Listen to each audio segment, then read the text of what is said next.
I think this Devil's Reign event was more important than we thought. There's even more to look forward to now because it basically has set the stage. I think some things will come out of this that have effects in the MCU and just future of comics too.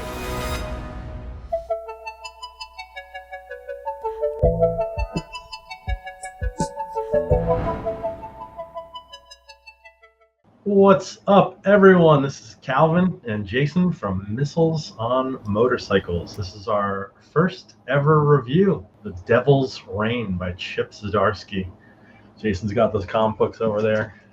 I also pulled out all of my Devil's Reign. We figured it'd be a good one to do for the first time. A Marvel event covers almost every character that they have. I'm a big fan of these Marvel events. I think as someone that's been reading comics a long time, I have learned that I cannot collect them all. You know, there's only so much you can read. So you read, like I'm into X-Men, I read the X-Men, but then if there's a Marvel event, I'll pick it up just to see what everybody else is doing. You've been telling me about the Marvel events for the past year when I got back into comics, and you know, it's proven that that's actually a basis of how the movies are now made. Because now we're hearing about Secret Invasion. We're hearing about Secret Wars. We already had Civil War movie, and those were all three Marvel events. Yeah. So technically, you could do Civil War 2, and what else you got? Age of Ultron, and I wouldn't doubt it if those are things in the future. Yeah, and then maybe even Devil's Reign in Phase 10. Who knows? And you know, I don't put it past Marvel to finally one day get there. Chip Zdarsky is the writer of this amazing series. We know him from Sex Criminals. That was something he did with Matt Fraction. He did a Spider-Man story that was really good. But he's been writing most notably lately Daredevil, and you bought into that series. How'd you like Daredevil? I thought it was great. It was one of the first ones that I got back into, and you know, after going years without reading like adult-oriented comics, I was like sucked right in because it was such a dark, gritty, like Daredevil was. I mean, he was down and out almost the whole entire series. I mean, he wasn't even Daredevil half the series. He was in prisons part of it, and he was in Elektra. Obviously, took over the role, and it was such like a gritty, like humanized character in that sense, where he just everything went wrong for him.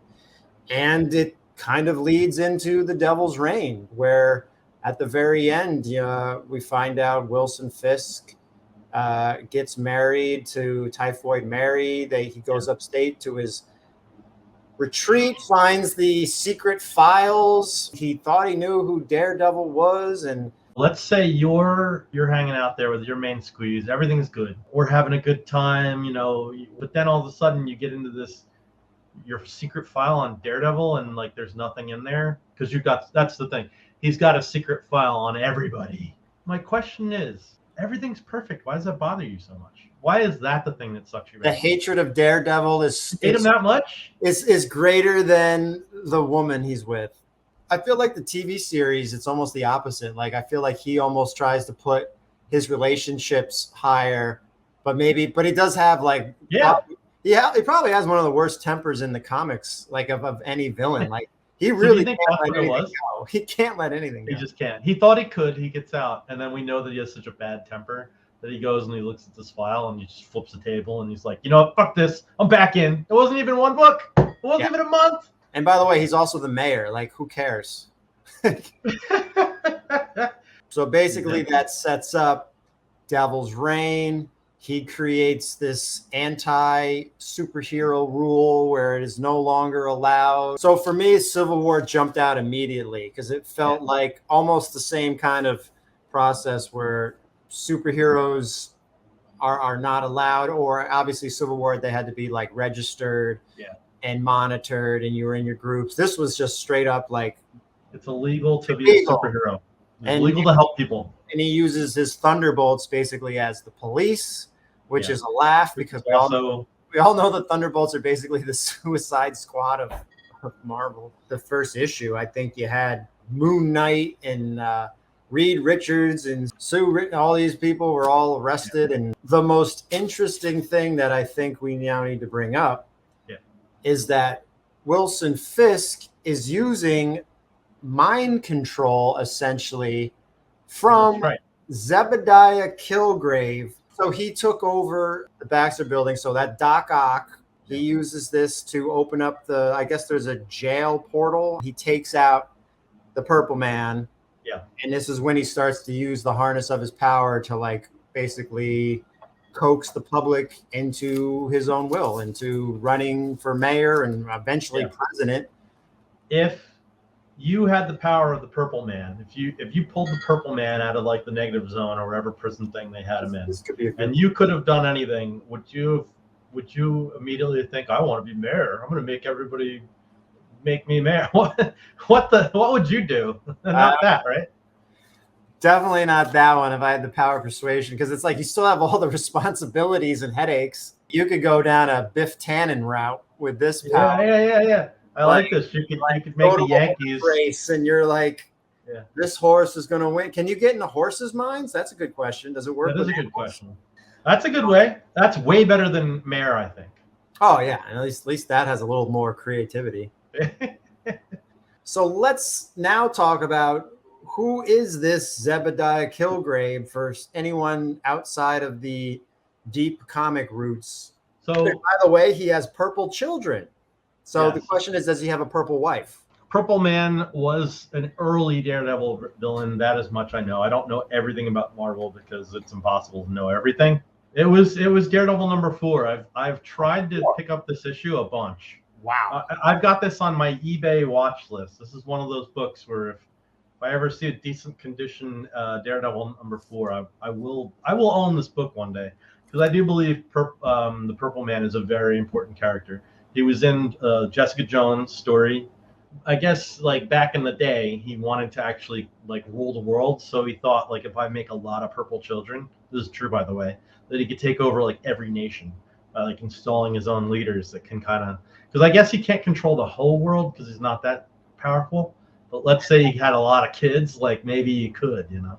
I thought this was pretty cool of a storytelling technique, actually. No, it was cool. And did we learn how he got the Purple Man power in the cane, in the top of the cane?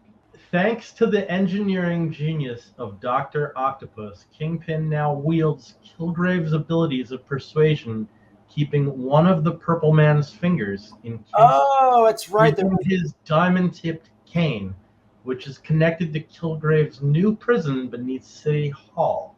Yeah, Doc Ock actually has a huge role in a lot of this being possible, because he's also one that ends up draining the purple children to give him like omnipotent power. And we also find out that Wilson Fisk's son, Butch Ferris, or basically Butch Fisk, is the new kingpin of New York.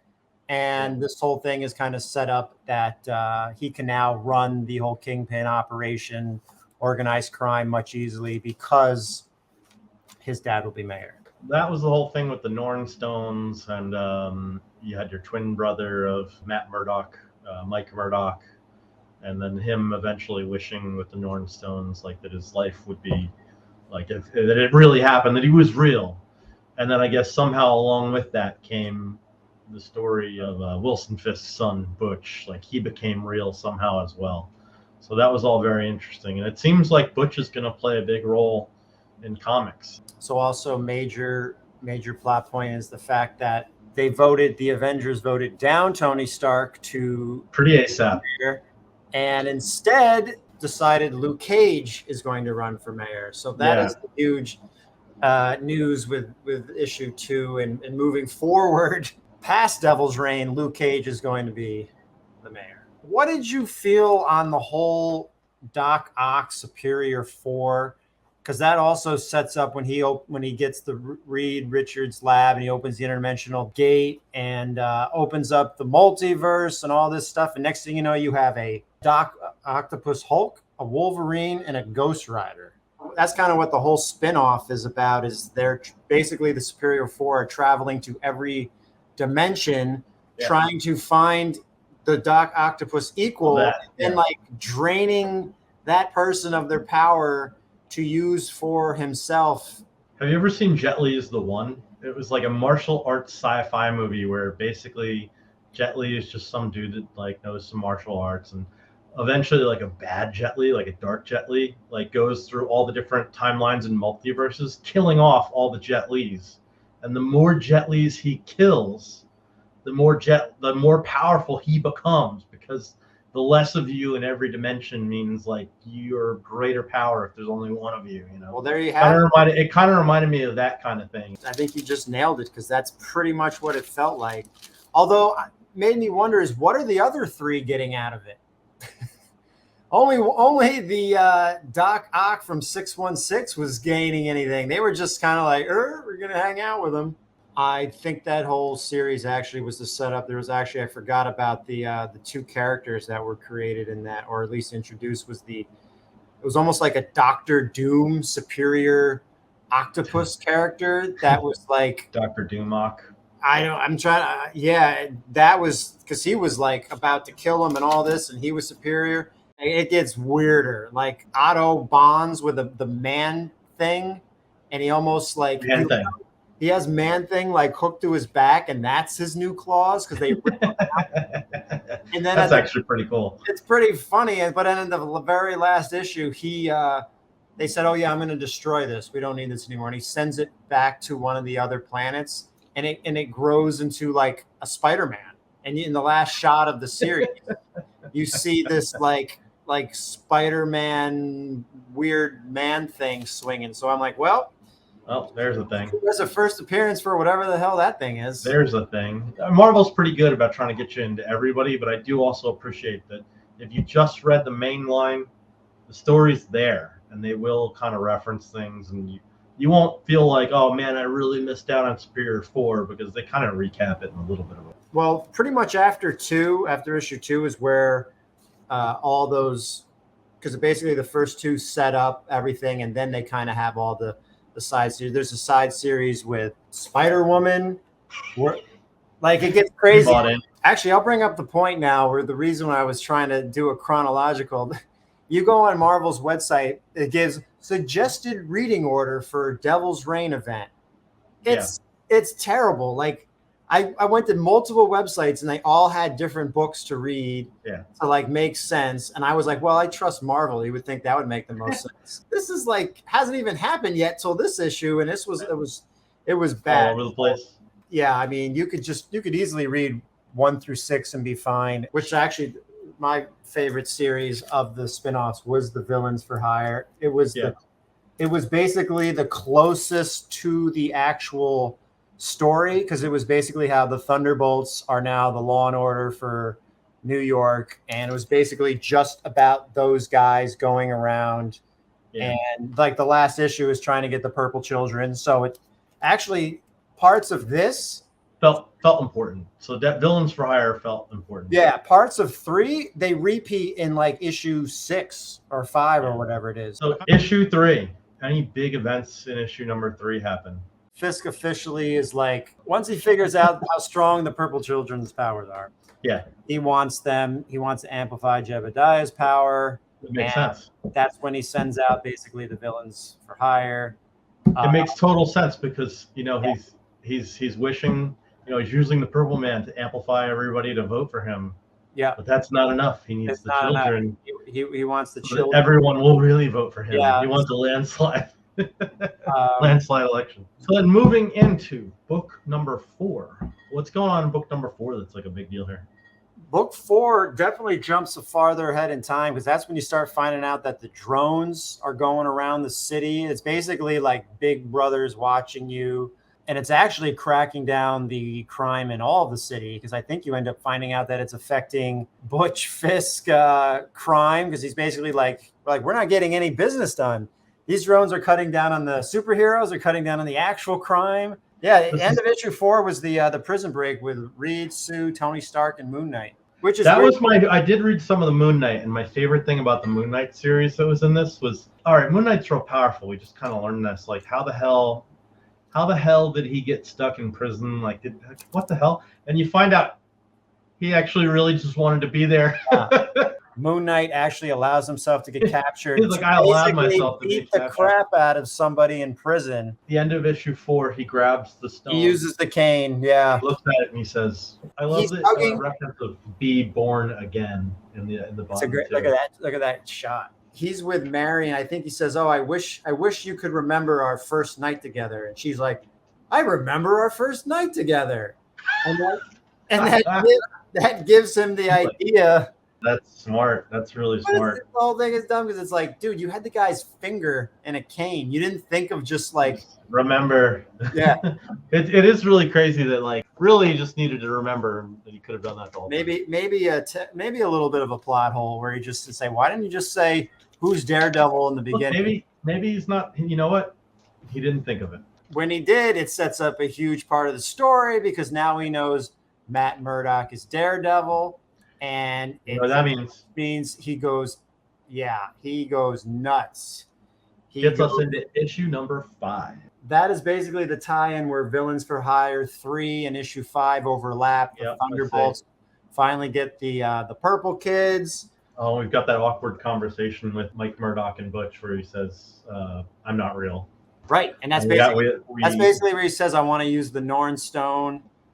And they do this thing. I love these little. I wish they did more of these little footnotes. It says, "See Daredevil, Volume 6, Number 1." Well, it's an annual. So annual. That's why I never read it. It's the annual number 1 to the last Zdarsky series, which we would have found out how Mike Murdock came to be, how Butch came to be, and I gotta find that because I don't actually own that one, but I love those little footnotes because I'll actually go buy the comic afterwards. And it is true. As soon as he figures out about oh my god, I could have just used the Purple Man's powers on myself.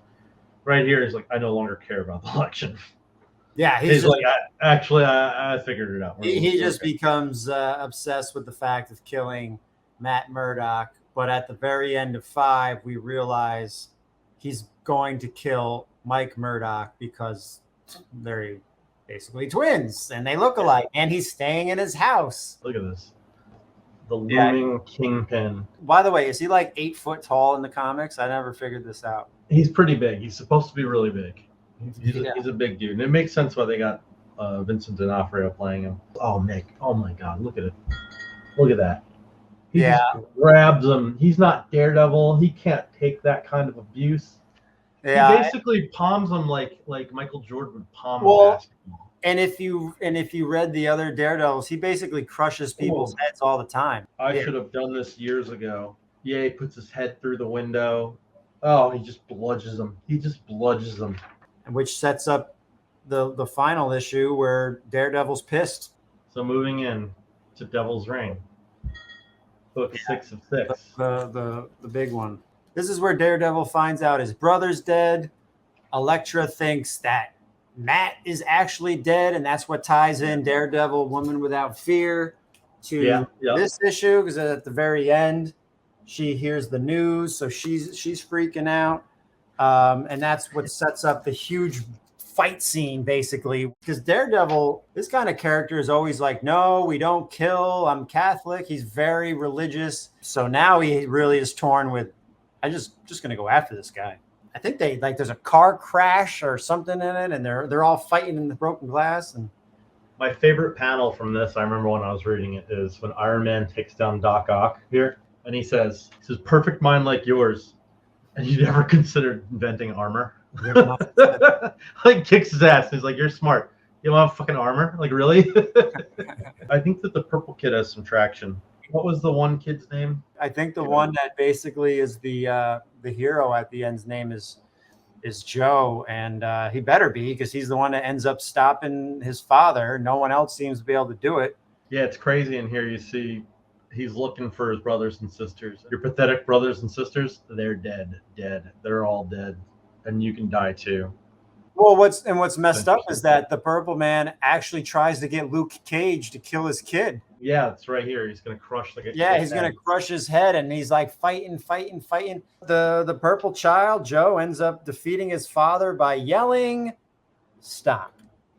Of all things. Well, no. He didn't have that power yet. It was only he says, "You killed them. I can't do this by myself."